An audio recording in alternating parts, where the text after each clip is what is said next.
Complimentary winner on Friday night in the NBA with the Charlotte Hornets getting the job done against the Atlanta Hawks. I've got 3 complimentary plays for your Saturday college football card coming up in just a moment. Quick announcement for you first, though, however. Bob Valentino, you may recall last Saturday, he was one of the featured discounted plays. He had the second 150-dime play of his career in college football. How easy was that one? Stanford just shellacking Oregon. Final score last week was 52-27. Stanford was only a 3-point favorite in that game.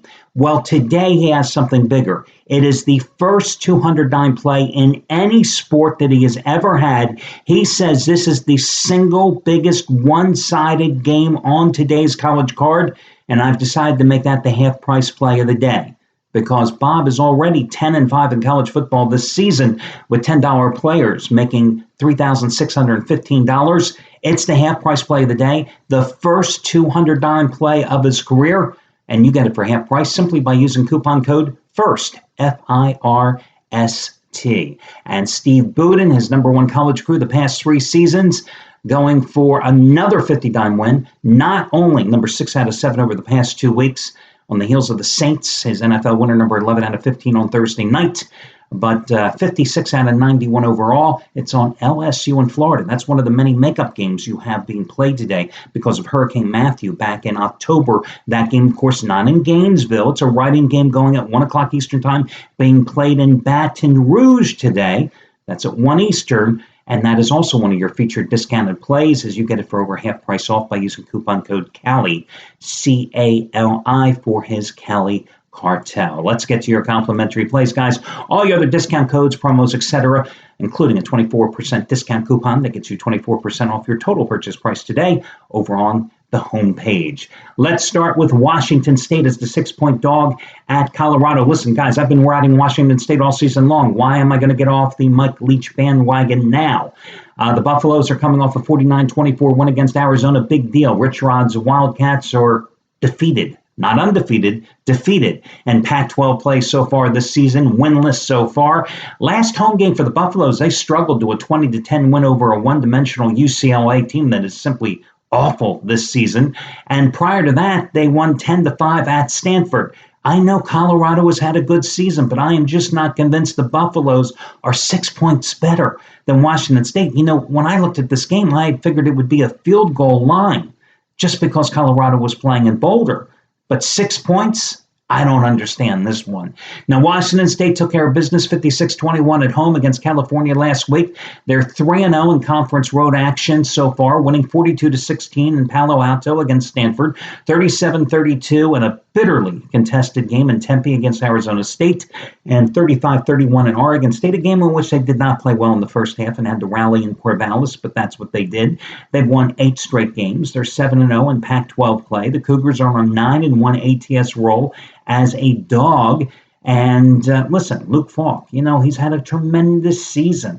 373 yards and 5 touchdowns last week against California. On the season, 33 touchdowns, 3,600 plus yards, 73.9% completions. And on the road this year, Luke Falk has completed almost 76% of his passes for a little over 1,600 yards, 16 touchdowns, and 3 interceptions.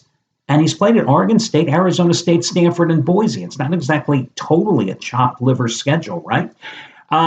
Cougars won last year 27-3 at home with Falk only throwing for 199 yards. Now, for some guys, that's a great game, right?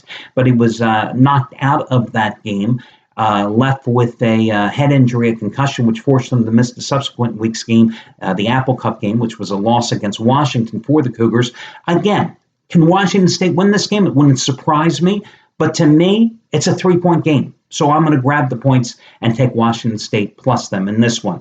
Listen, the Temple Owls are playing today. As I always like to tell you, if I was to bet on Temple today, I guarantee you I would lose the play. But as a free play, do I ever lose a free play involving the Temple Owls? Not really. My alma mater screws me when I put money on them. As a free play, can't lose. So I'll lay the 15 points with the Owls today at Tulane. They're coming off a bye. The Green Wave, meanwhile, are coming off a 30-18 loss at Houston last Saturday. Now, we saw what the Houston Cougars did a couple of nights ago against Louisville. I look at that Houston game last week against Tulane, and obviously the Cougars got caught looking ahead to Louisville. And also Greg Ward Jr. got hurt in that game. Both their quarterbacks got hurt in that game, in fact. The Green Wave took advantage of the situation. They played a competitive game.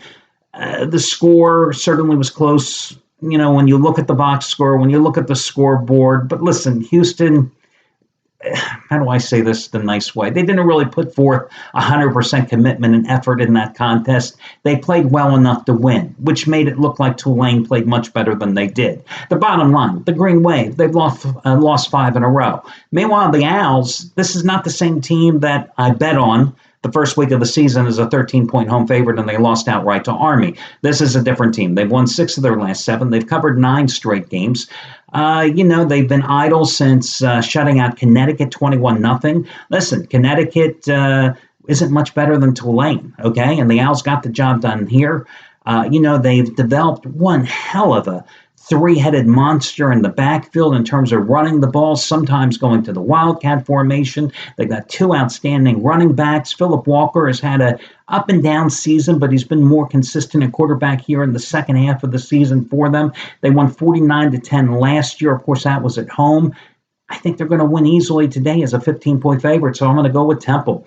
The Texas Longhorns gave West Virginia all they could handle last week at home.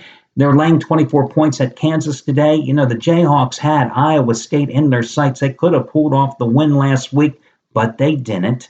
And they lost in Lawrence, 31-24 to the Cyclones. The defense has allowed, I'm talking about Kansas, 48 points at West Virginia, 56 points at Oklahoma, 44 points at home to Oklahoma State, and 49 points at Baylor. I bring up those 4 games because all 4 of those teams have relatively high-powered offenses like the Longhorns are going to bring to Lawrence today. Well, they lost those 4 games to the Mountaineers, to the Sooners, to the Cowboys, to the Bears by margins of 27, 53, 24, and 41 points. And they're a 24-point underdog today to the Longhorns, who are coming off a 24-20 loss at home to West Virginia. Prior to that, they went to Lubbock, held the Red Raiders of Texas Tech to like 482 yards, which I jokingly said after that game, only in a Big 12 conference game can you say you held somebody to 480 yards and you played a great defensive game, right? That's the only place you can say something like that, or maybe in a Pac-12 game this season as well. But they held them to some 200 yards under their normal offensive output and won that game 45-37. And before that, they upset Baylor at home 35-34. Well, they need a win to become bowl eligible. They also need a win if Charlie Strong expects to keep his job. Now, they have dominated this series, winning 7 straight and covering 6 of those 7. They won 59-20 in Austin last year. And I think they've got everything going for them here, and they can definitely roll over Kansas in this spot. So I'm going to go with Texas, I'm going to go with Temple, and I'm going to take Washington State as your 3 complimentary plays here for today's card.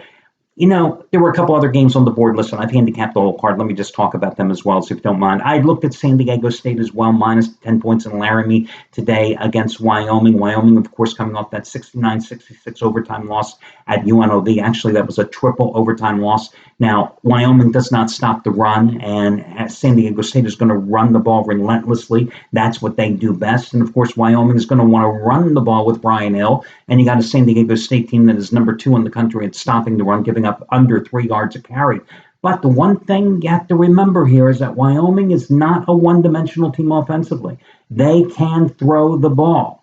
And, even though San Diego State has just been a great play, 15-2 ATS run in regular season action, you're asking them to lay 10 points on the road. And if you look at San Diego State, what they have done this season in terms of who they have played, they've played a bunch of sub-500 teams, and they've accumulated that great record. They haven't beaten anybody, really, when you think about it. So I'm a little leery about laying 10 points in a game that they should win. There's a great teaser possibility, but again, Wyoming did beat Boise State at home,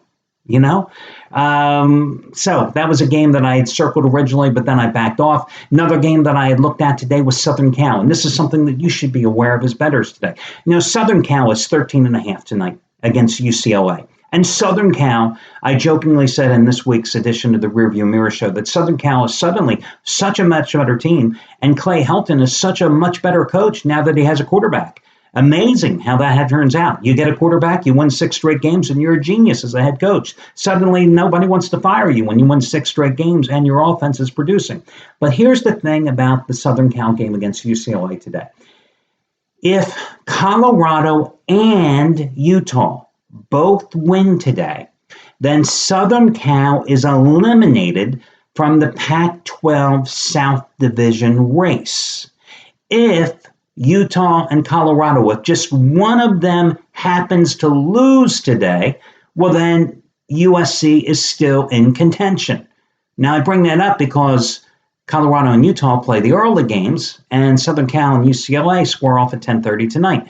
So you know that the Trojans, the players, are going to be scoreboard watching long before they take the field tonight. So you have to wonder about the motivation. You can't really bet this game until you know what happens in one of these early games.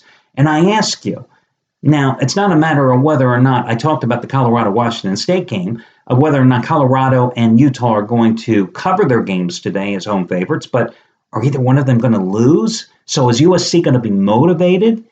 Listen, I think USC is 21 points better than UCLA. I think UCLA sucks. They're a one-dimensional team. They can't run the ball. And their defense, Jim Maher's team has taken 3 steps back this season. I think USC can dominate them tonight. And now you saw the way USC dominated Washington last week in Seattle.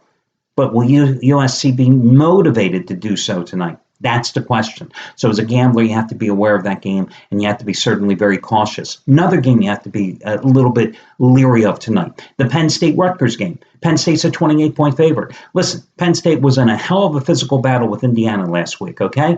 Now, Rutgers has done nothing against anybody this season. Is Penn State going to be motivated to play all 4 quarters all out tonight against Rutgers? Because the game really doesn't, mean that much. They're going to win this game. They're going to win it. But are they going to win it enough to extend the margin out by more than 4 touchdowns?